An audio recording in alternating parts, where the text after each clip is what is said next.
Selamat malam Bapak Ibu yang terkasih dalam Tuhan. Sungguh suatu anugerah jika sekali lagi di tahun yang baru ini kita boleh bersama-sama beribadah menyembah Tuhan dan menaikkan doa-doa syafaat kita serta dibekali dengan kebenaran firman Tuhan. Sebelumnya saya mengajak kita memperhatikan dan membaca satu bagian firman Tuhan yang terdapat dari Amsal 3 ayat 5-6 yang berbunyi demikian. Percayalah kepada Tuhan dengan segenap hatimu dan janganlah bersandar kepada pengertianmu sendiri. Akuilah Dia dalam segala lakumu, maka Ia akan meluruskan jalanmu. Biarlah firman Tuhan ini mengingatkan setiap kita untuk kita selalu bersandar kepada Tuhan dan menyerahkan langkah hidup kita ke dalam tangan Tuhan, sehingga Ia akan senantiasa menuntun langkah hidup kita. Mari kita bersama-sama kita angkat satu pujian. Tiap langkahku diatur oleh Tuhan. Tiap langkahku diatur oleh Tuhan, dan tangan kasih-Nya memimpinku. Di tengah gelombang dunia menakutkan, hatiku tetap tenang teduh.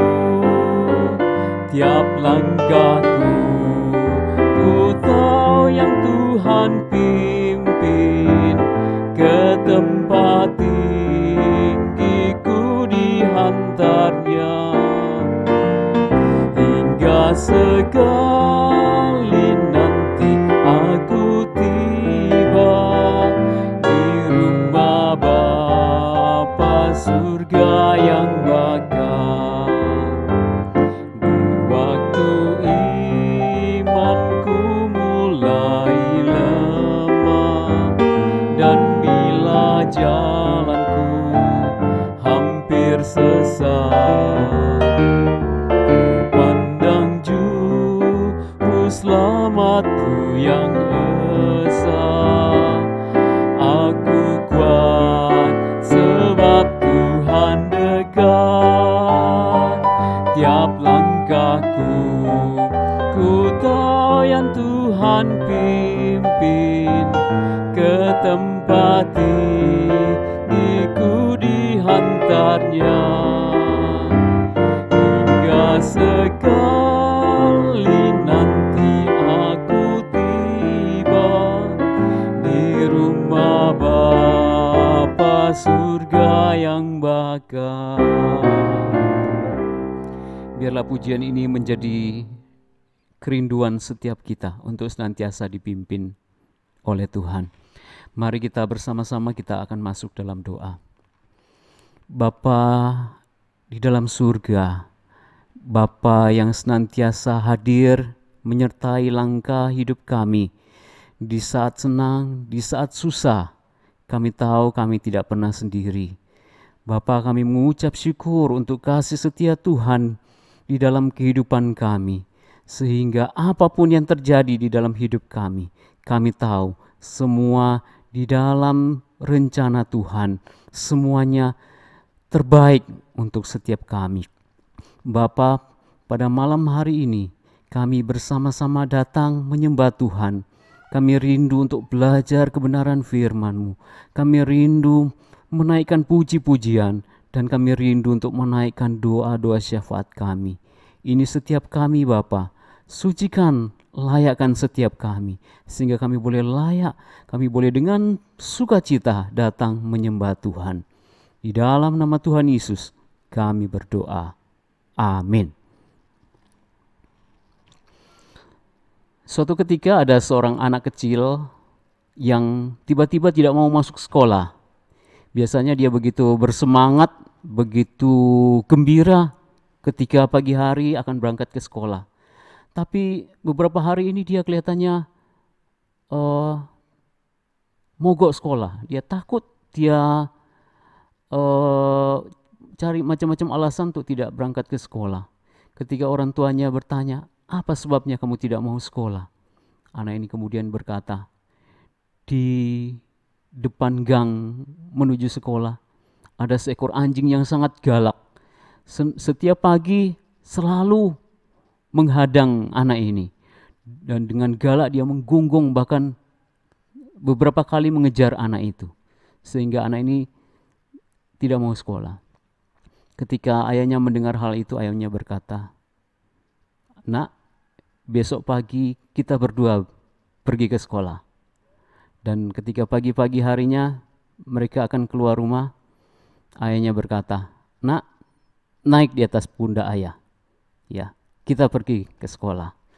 Kemudian mereka berdua berjalan ya menuju ke sekolah. Di perjalanan ketemu dengan anjing itu ya. Anjing itu dengan galak ya, masih tetap galak, masih tetap menggonggong, masih berusaha untuk menakut-nakuti. Tapi situasi berbeda. Anak ini dia tidak takut lagi, bahkan dia dengan percaya diri dia berkata, "Ayo, apa kamu berani?" "Ya, saya bersama ayah saya." Dan anak ini dia dengan tenang menuju ke sekolah dan tiba dengan selamat. Karena ada ayahnya yang menjaga, menyertai dia. Demikian juga dengan kehidupan kita. Ketika kita memasuki tahun yang baru ini, apakah kita merasa takut? Kita merasa gentar? Kita bimbang? Kita merasa seolah-olah tahun yang ke depan ini tahun yang menakutkan. Tapi ingat, kita punya Tuhan. Dan Dia senantiasa beserta kita. Dan Dia senantiasa berjalan bersama kita. Sehingga kita tidak akan takut, kita tidak akan gentar memasuki tahun ini. Mari kita bersama-sama kita memuji Tuhan. Kita nyanyikan, "Ku mau berjalan dengan juru selamatku."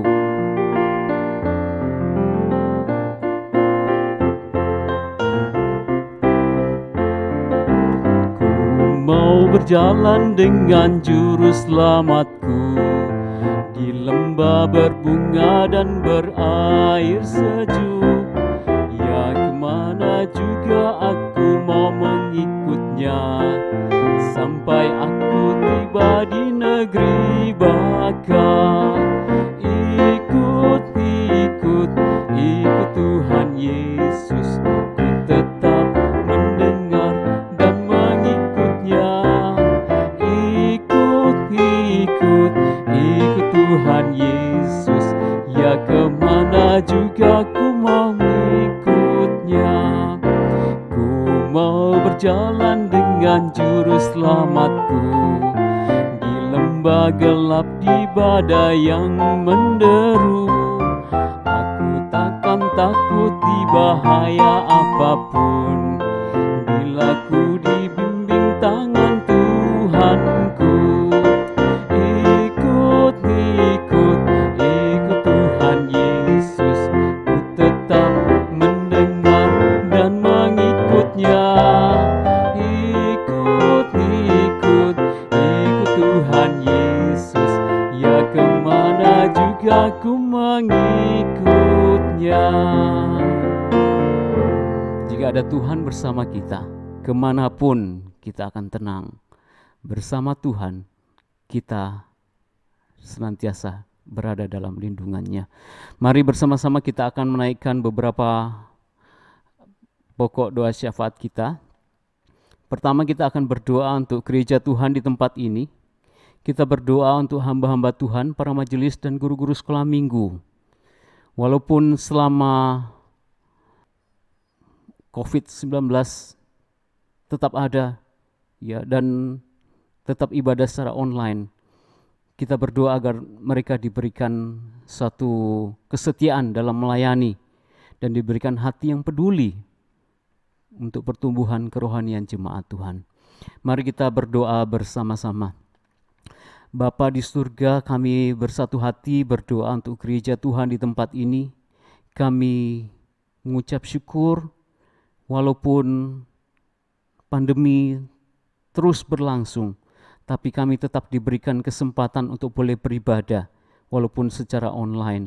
Kami berdoa menyerahkan untuk hamba-hamba Tuhan yang melayani di tempat ini, para majelis pengurus, para aktivis, para guru-guru sekolah minggu. Walaupun harus melayani, harus beribadah secara online, kami diberikan semangat.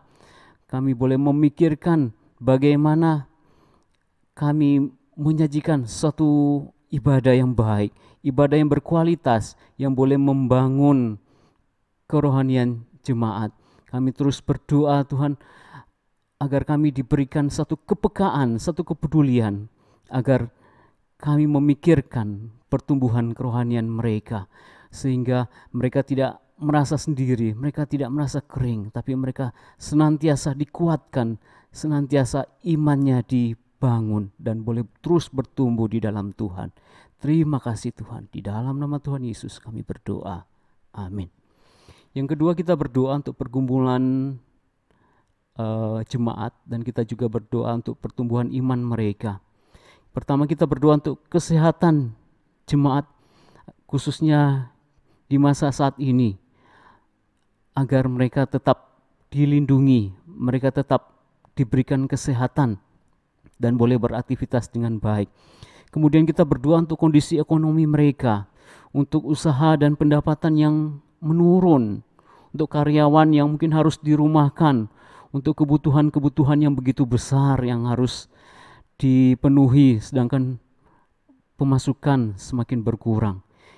Kita berdoa juga untuk keluarga agar di dalam kehidupan sehari-hari mereka diberi kesatuhatian dan juga satu saling memahami di dalam menghadapi berbagai masalah yang ada. Dan yang berikut, kita berdoa untuk anak-anak yang harus belajar dari rumah agar mereka tetap diberikan semangat dan juga kesehatan. Mari kita berdoa bersama-sama. Bapa di surga, saat ini kami berdoa untuk pergumulan jemaat yang ada di rumah. Tuhan, Engkau tahu segala ketakutan, Engkau tahu segala kecemasan, juga Engkau tahu apa yang menjadi masalah mereka. Kami terus berdoa bagi mereka yang berada di rumah. Tuhan, jaga mereka, jauhkan dari segala macam sakit penyakit, secara khusus virus corona yang sangat menakutkan ini. Tuhan menjaga keluar masuk mereka, Tuhan menjaga dan Tuhan memberkati aktivitas mereka. Kami berdoa untuk mereka yang mungkin harus terbaring di rumah sakit, Engkau kasihani mereka Tuhan. Engkau berikan kekuatan, penghiburan, sehingga mereka tidak merasa sendiri. Mereka yang harus terisolasi secara mandiri untuk pemulihan, sehingga agar mereka tidak merasa sendirian. Kami juga berdoa untuk jemaat yang secara ekonomi mengalami pergumulan, mereka yang usahanya mengalami penurunan, omset mereka semakin menurun. Kita juga berdoa bagi mereka yang mungkin harus dirumahkan, mereka yang juga kesulitan di dalam memenuhi kebutuhan mereka. Tuhan, Engkau kasihani mereka, Engkau menyediakan apa yang mereka butuhkan, dan mereka belajar untuk senantiasa berharap kepada Tuhan. Kami juga berdoa untuk keluarga-keluarga Kristen, mereka yang ada di rumah, agar mereka tetap kompak, mereka tetap punya kesatuhatian, sehingga apapun yang mereka kerjakan, apapun yang mereka harus hadapi, tidak membuat mereka saling menyalahkan, tapi mereka boleh bersatu hati, bekerja bersama menyelesaikannya. Kami juga berdoa untuk anak-anak yang harus belajar dari rumah. Tuhan, Engkau tahu mereka mungkin mengalami kejenuhan, mereka mungkin capek, mereka mungkin ada masalah dengan belajar secara online, tapi Tuhan, kami tahu Engkau yang akan menguatkan mereka, memberikan mereka semangat, sehingga mereka boleh menghadapinya dengan baik. Terima kasih Tuhan, di dalam nama Tuhan Yesus kami berdoa, amin. Yang berikut, kita berdoa untuk pemerintah kita. Kita berdoa untuk upaya pemerintah dan peran masyarakat dalam memutuskan mata rantai penyebaran COVID-19, dan juga berdoa untuk tenaga medis yang menangani pasien, serta usaha pemberian vaksin kepada masyarakat. Kita juga berdoa Bagi mereka yang sedang terinfeksi, agar mereka tetap diberikan semangat dan harapan. Dan yang terakhir, kita berdoa untuk stabilitas keamanan bangsa dan negara, agar pemerintah, khususnya aparat keamanan, boleh menangani setiap konflik yang ada dengan baik, sehingga bangsa dan negara kita ini tetap boleh damai, boleh dipersatukan. Berdoa untuk pemimpin yang sudah terpilih, agar mereka dapat memimpin dengan takut akan Tuhan dan mengutamakan kepentingan masyarakat. Mari kita berdoa. Bapa di surga, kami berdoa untuk pemerintah kami. Tuhan, Engkau tahu mereka senantiasa memikirkan bagaimana memutus mata rantai penyebaran COVID ini. Mereka memikirkan keselamatan dan kesejahteraan bangsa kami. Tuhan, Kau berikan mereka kekuatan, Kau berikan mereka hikmat sehingga mereka boleh mengambil kebijakan yang tepat, sehingga apapun yang mereka putuskan itu untuk kebaikan bangsa ini. Kami berdoa untuk tenaga medis yang berjuang untuk merawat, menyembuhkan. Tuhan menolong mereka, memberikan sukacita, damai sejahtera, dan juga Tuhan menjaga mereka dari segala macam sakit penyakit. Kami berdoa juga untuk aparat keamanan agar mereka boleh menjaga bangsa ini dari segala macam ancaman yang berusaha memecah belah, yang berusaha untuk menghancurkan dan menurunkan pemerintah yang sah. Tuhan, Kau berikan mereka hikmat, Engkau memberikan mereka kepekaan, Engkau memberikan mereka kekuatan, sehingga mereka boleh menyelesaikan setiap permasalahan dengan baik. Kami berdoa juga Tuhan untuk para pemimpin yang baru saja terpilih, agar Tuhan memberikan mereka hati yang takut akan Tuhan, hati yang memikirkan kepentingan dan kesejahteraan bangsa ini. Tuhan, Engkau tolong mereka boleh membangun bangsa ini di dalam takut akan Tuhan. Bapa, inilah doa permohonan kami. Biar Engkau yang menjawab dan akan menggenapinya sesuai dengan rencana kehendak-Mu yang terbaik. Terima kasih Tuhan. Di dalam nama Tuhan Yesus kami berdoa. Amin. Kita bersama-sama akan mendengar firman Tuhan. Sebelumnya kita bersama-sama akan menaikkan satu pujian. Firman-Mu, pelita bagi kakiku.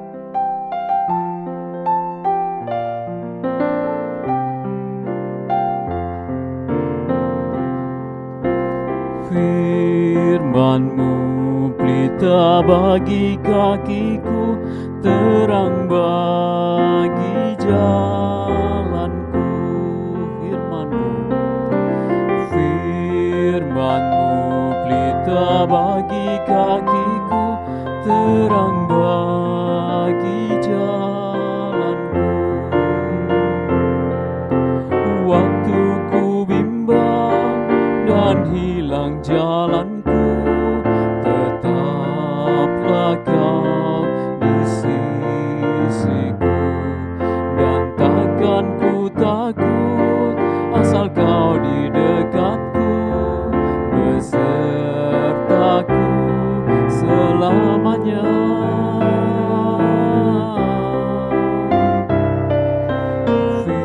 Firman-Mu, pelita bagi kakiku, terang bagi jalanku. Sekali lagi, firman-Mu. Firman-Mu, pelita bagi kakiku, terang bagi jalanku. Firman-Mu. Firman-Mu, pelita bagi kakiku, terang bagi jalanku. Waktu ku bimbang dan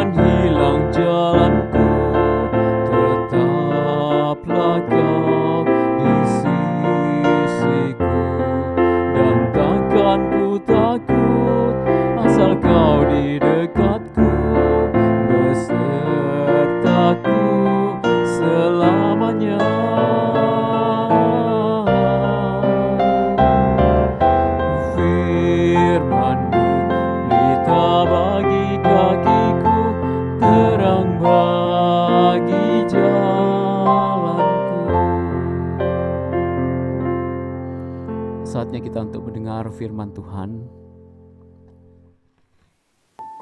Selamat malam jemaat yang terkasih di dalam Tuhan. Kita bersyukur di tahun 2021 ini kita diberikan kesempatan oleh Tuhan untuk bisa bersama-sama berada di dalam persekutuan doa malam pada malam hari ini. Mari kita masuk di dalam doa. Ya Tuhan, kami mengucap syukur sekali lagi di hadapan Tuhan, oleh karena kasih, oleh karena kemurahan Tuhan, oleh karena pertolongan dan anugerah Tuhan, kami boleh ada di tahun 2021. Tuhan Yesus, pada saat ini kami datang kepada Engkau dengan hati bersyukur, dengan hati bersukacita. Walaupun kami tidak tahu Tuhan apa yang akan terjadi di tahun 2021, sepanjang kami bisa menjalani hari-hari yang ada, biarlah kami diberikan rasa syukur oleh Tuhan, diberikan pertolongan, diberikan pemeliharaan oleh Tuhan, supaya kami boleh menjalani hari-hari kami dengan baik. Tuhan Yesus, pada malam hari ini kami kembali datang kepadamu. Kami memohon hikmat dan pertolongan-Mu Tuhan. Kami kembali belajar kebenaran akan firman-Mu. Kami boleh bersama-sama bersekutu ya Tuhan, dengan keluarga kami di rumah, ataupun dimanapun kami berada Tuhan, kami tetap mengingat akan Engkau. Berkati setiap kami, berkati perenungan firman Tuhan pada malam hari ini, biarlah menjadi berkat dan kami boleh melakukan segala sesuatu seturut dengan kehendak Tuhan. Terima kasih Bapa, di dalam nama Tuhan Yesus Kristus kami berdoa dan kami mengucap syukur. Amin. Jemaat yang dikasihi oleh Tuhan, pada malam hari ini tema kita adalah The Future Does Exist. Artinya bahwa masa depan itu sungguh ada. Sebagaimana firman Tuhan yang terambil di dalam Amsal 23 ayatnya yang ke-18 berkata, "Karena masa depan sungguh ada dan harapanmu tidak akan hilang." Nah, jemaat yang dikasihi oleh Tuhan, apa yang sudah kita alami, apa yang sudah kita rasakan di tahun 2020? Peristiwa seperti apa yang kita alami, pergumulan apa yang kita alami, dan harapan apa yang ada di dalam kehidupan kita saat ini. Tentu dengan yakin kita akan mengatakan bahwa di tahun 2020 kita semua, bahkan seluruh orang di dunia mengalami atau mengetahui adanya peristiwa atau kejadian, yaitu menyebarnya virus corona atau COVID-19. Ya, tidak terluput dari setiap kita juga menerima yang namanya dampak daripada COVID-19 atau virus corona. Dari setiap kita pasti ada orang yang terancam dengan kesehatannya, baik usia muda ataupun usia yang sudah lanjut. Ya, kita khawatir, kita begitu takut dengan segala hal tentang kesehatan kita.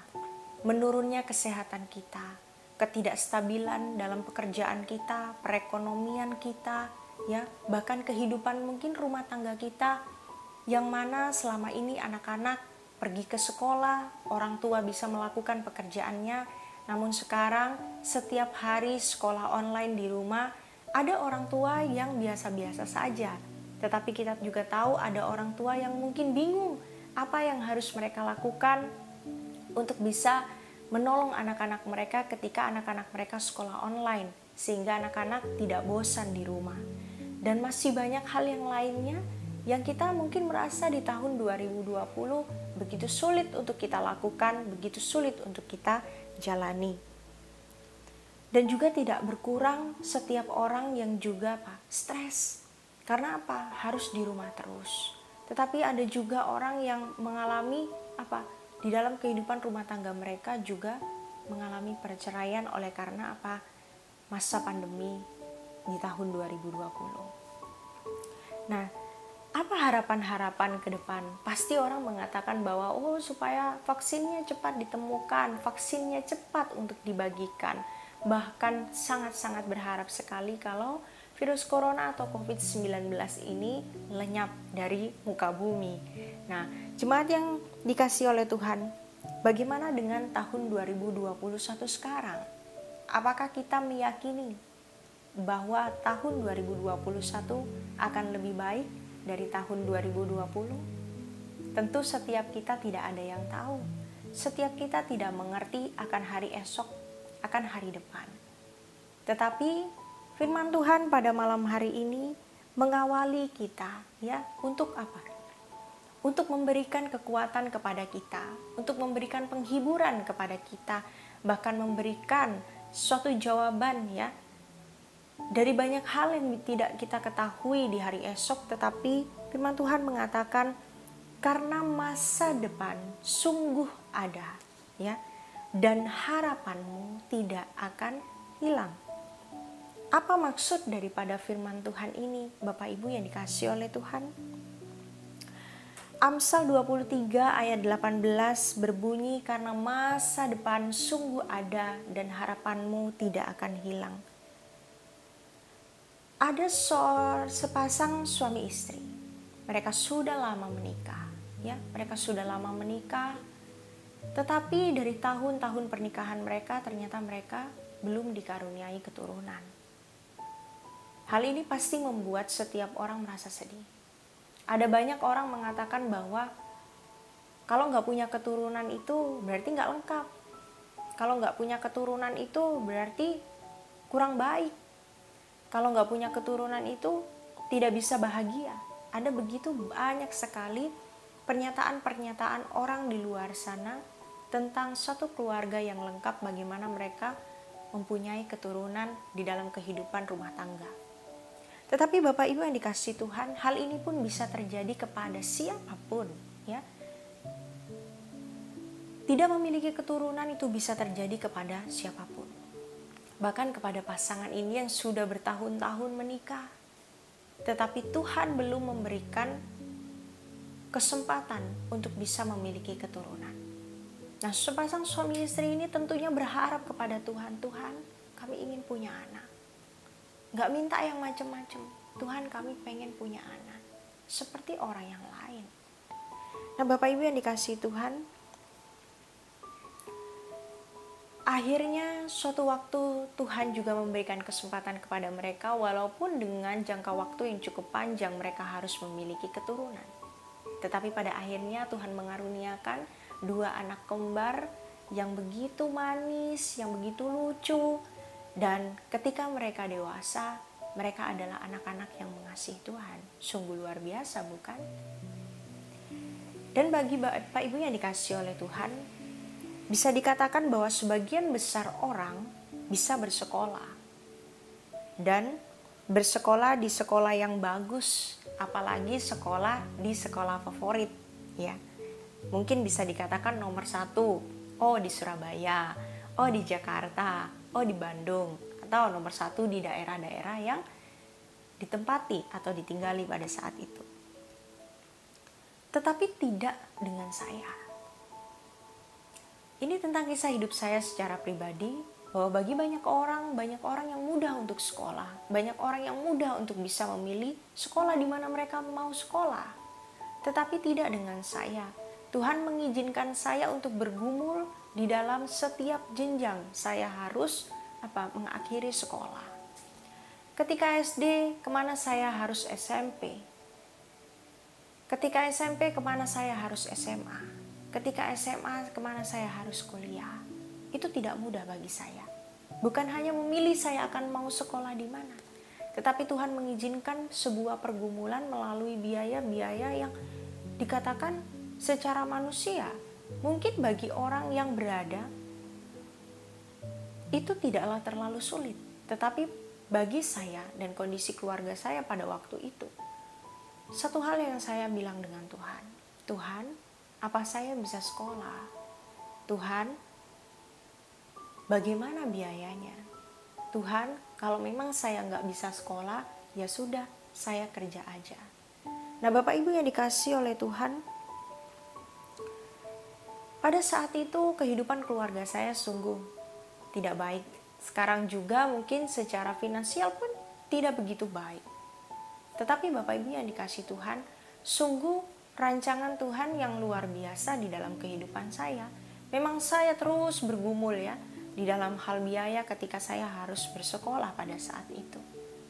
Tetapi Tuhan menuntun dan menolong saya ya untuk memberikan dan juga untuk memperlihatkan kepada saya tentang kuasa Tuhan di dalam kehidupan saya.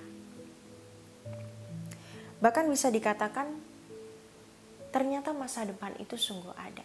Saya tidak mengatakan bahwa masa depan itu sungguh ada karena saya dipermudah oleh Tuhan, tidak. Justru melalui masa-masa yang sulit pada saat itu, mata saya dibukakan oleh Tuhan bahwa masa depan itu ada, bukan di tanganmu, tetapi di tangan Tuhan.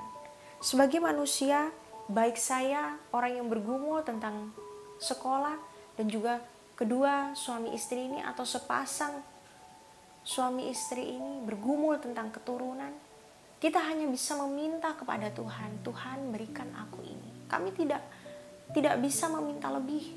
Kami mungkin tidak bisa berharap lebih. Hanya itu yang bisa kami nyatakan kepada Tuhan.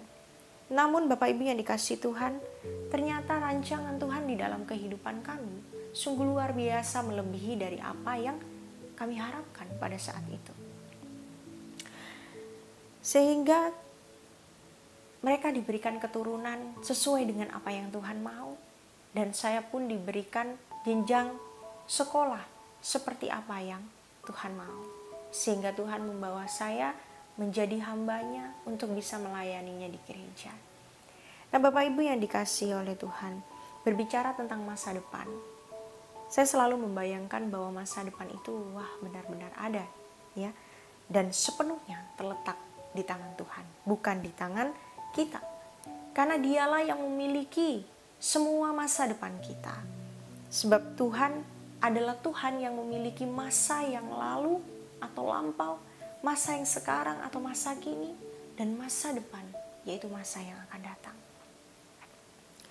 Sebaliknya kita sebagai manusia, kita tidak mempunyai akan hal itu. Nah setelah memasuki masa-masa ini, saya menjadi semakin peka terhadap masa depan.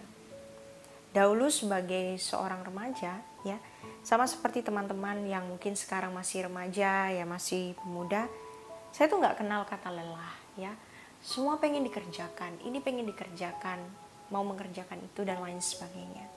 Tetapi sekarang ini saya banyak mempertimbangkan waktu, menghemat tenaga, dan saya selalu menyadari bahwa kehidupan saya ini tentunya relatif singkat, ya.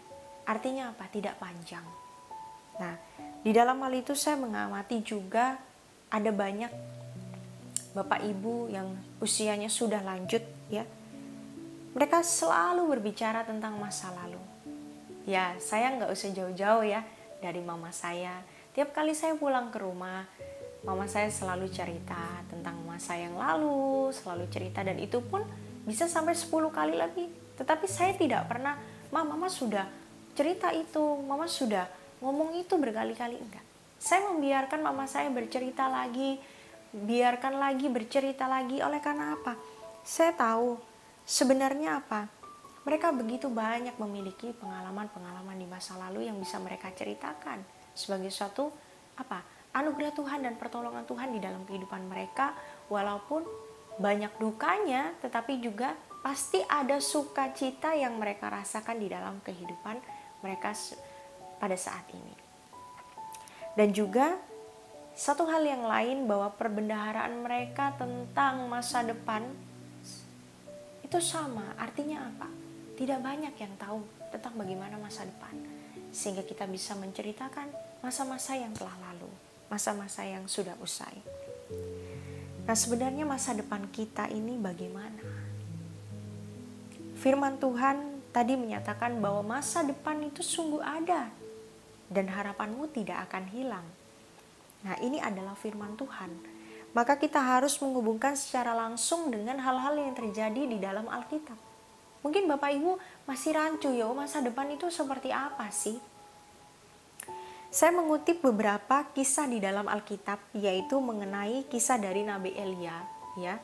Dengan siapa? Dengan janda dari Sarfat. Yaitu kita bisa membaca firman Tuhannya di dalam 1 Raja-Raja pasal yang ke-17 ayat yang ke-7 sampai 24. Bapak Ibu bisa membacanya di rumah nanti, ya. Mungkin setelah persekutuan doa ini Bapak Ibu bisa melihat lebih detailnya lagi dan mempelajari Alkitab yang ada.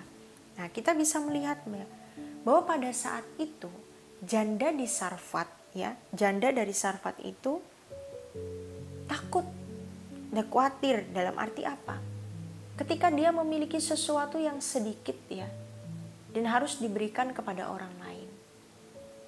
Nah sekarang kalau bapak ibu di rumah, misalnya nih cuma punya 1 genggam beras, dan itu hanya bisa dimakan 1 kali untuk bapak ibu beserta dengan anak-anak. Setelah itu nggak tahu mau makan apa. Terus ada orang yang minta sama bapak ibu untuk kasih, oh kamu masakin saya beras ini ya, nasi ini mau saya makan. Kira-kira kalau ada orang yang datang seperti itu kepada bapak ibu, apa bapak ibu bisa memberikannya? Ya, nasi yang segenggam itu untuk siapa? Untuk orang lain. Padahal nasi itu atau beras itu yang nantinya akan dimasak adalah untuk makannya bapak ibu sekalian beserta dengan keluarga bapak ibu, dan itu hanya sekali makan. Apa kita akan memberikannya? Nah, tetapi di sini Nabi Elia berkata kepada janda daripada Sarfat itu, janganlah takut, pulanglah, buatlah seperti yang kukatakan. Yaitu ada di dalam ayatnya yang ke-13. Nah, seorang janda ini disuruh oleh Elia untuk membuatkan terlebih dahulu apa? Sepotong roti bundar kecil untuk Nabi itu. Baru kemudian untuk anak-anaknya dan juga untuk dia. Padahal kita tahu Bapak Ibu, kalau tahu cerita akan firman Tuhan ini ya, padahal tepung dan juga minyak daripada janda miskin ini tersedia sangat sedikit atau dikatakan minim sekali. Tetapi setelah Mbak Elia mengatakan hal itu, janda miskin ini tidak takut untuk melakukan perintah daripada hamba Tuhan. Ya, ia bukan hanya percaya kepada Tuhan, dia bukan hanya tahu bahwa Tuhan itu sungguh ada, tetapi dia juga bukan hanya sekedar mempercayainya, tetapi dia mempercayakan hidupnya kepada Tuhan. Ya. Janda dari Sarfat ini memegang akan janji Tuhan di dalam kehidupannya. Bahwa tepung dan minyak persediaan yang minim itu, yang sedikit itu tidak akan habis. Tidak akan habis. Ya, sampai dia menurunkan hujan ke atas muka bumi ini. Nah Bapak Ibu yang dikasihi oleh Tuhan, ini sungguh menarik ya. Sungguh menarik, tetapi juga tidak mudah kita lakukan di dalam kehidupan kita sehari-hari. Ketika firman Tuhan ini disampaikan pun kepada kita, tidak jarang dari setiap kita juga masih bergumul tentang hal ini. Jika saya memiliki sedikit, apakah saya bisa memberi? Nah Bapak Ibu yang dikasihi Tuhan, ketika janda ini mungkin memberikan tepung, roti atau roti itu yang sedikit kepada Nabi Elia, dia pasti berpikir bahwa ini adalah waktu terakhirnya. Karena gak bisa makan, gak ada yang dimakan. Tetapi apa? Tuhan menguji iman daripada janda ini. Ya, melalui Nabi Elia yang menyuruhnya, Tuhan mau menguji akan iman daripada janda ini. Dia bukan seorang yang percaya, dia bukan seorang Israel, tetapi yang pasti, ya, tetapi yang pasti, janda ini mau mengagungkan nama Tuhan. Yang dia berkata bahwa demi Tuhan Allahmu yang hidup. Ya, di ayat yang ke-12. Hal ini apa? Kita bisa melihat cuma modal diceritain orang, cuma modal diberitahu orang tentang siapa? Tentang Allah Israel yang sudah melakukan begitu banyak mukjizat di dalam kehidupan umat-umatnya. Tetapi iman daripada janda ini kepada Tuhan juga mukjizat yang dilakukan oleh Tuhan. Ya, jujur sebagai seorang ibu-ibu yang ada di rumah saat ini, pasti punya tanggung jawab besar terhadap apa? Atas perut dan kehidupan anak-anaknya. Ya kita nggak ngomong tentang ayah ya, tetapi kita mungkin lebih di sini kita melihat peran ibu pada saat ini ketika tidak ada seorang laki-laki, atau katakanlah di rumah sekarang ada seorang ayah tetap memikirkan bagaimana nasib keluargaku, bagaimana nasib perut kami. Tetapi apa? janda ini berani mempertanggungjawabkan semuanya. Ya, dia melakukan permintaan Elia. Dan apa yang terjadi? Mereka tetap bisa menikmati akan hidup oleh karena janji Tuhan, mempercayai Tuhan, mempercayakan kehidupan mereka kepada Allah yang benar, sehingga mereka boleh bertahan di masa-masa paceklik. Nah, jemaat yang dikasihi Tuhan, mengapa kita banyak dikuasai ketakutan dan juga kekhawatiran untuk masa depan kita? Sebab kita lupa berkata dan bersyukur seperti janda dari Sarfat ini. Demi Tuhan Allah yang hidup. Jemaat yang dikasihi Tuhan, kita punya Allah yang tidak tidur. Kita punya Tuhan yang tidak diam di dalam segala kondisi kehidupan kita. Ya, sehingga apa? Biarlah kita meyakini bersama-sama bahwa ketika kita memasuki tahun 2021, kita bergandengan tangan dengan Tuhan. Kita bersama-sama dengan Tuhan. Untuk apa? Untuk kita memasuki hari-hari yang ada. Sehingga di dalam kita melangkah, kita tidak gamang, kita tidak bingung, tetapi kita pasti, ya, kita pasti mau bersama-sama melangkah bersama dengan Tuhan. Nah, bagi kita setiap orang percaya, marilah kita menanggalkan segala keraguan kita, ya. Kita menanggalkan ketakutan kita. Dan kita harus berjuang bersama-sama dengan Tuhan.